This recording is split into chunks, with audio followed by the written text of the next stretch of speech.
सूखे जंगल में एक दुबला पतला बंदर और उसका छोटा बच्चा पेड़ों के नीचे बैठे थे। उनके सामने फटी हुई जमीन और एक खाली कटोरी पड़ी थी।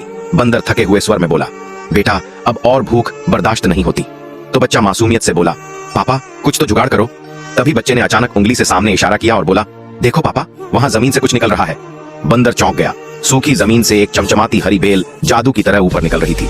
बंदर ने झुककर बेल को पकड़कर खींचा तो उसके नीचे से एक छोटा सुनहरा लोटा निकला और उस पर चमकते अक्षरों में लिखा था, जो बोओगे वही पाओगे। बंदर मुस्कुरा उठा और बोला, अब मजा आएगा।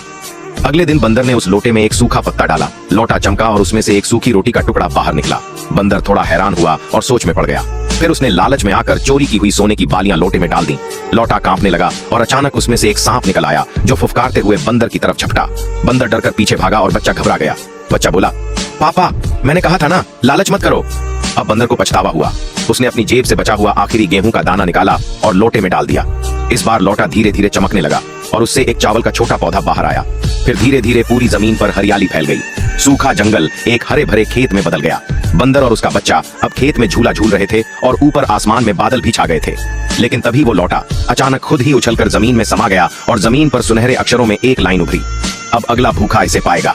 यह देखकर बंदर और उसका बच्चा एक दूसरे को चौंक कर देखने लगे और उनकी आंखों में हैरानी के साथ साथ उम्मीद भी थी। वीडियो अच्छी लगी तो लाइक, सब्सक्राइब और कमेंट करें।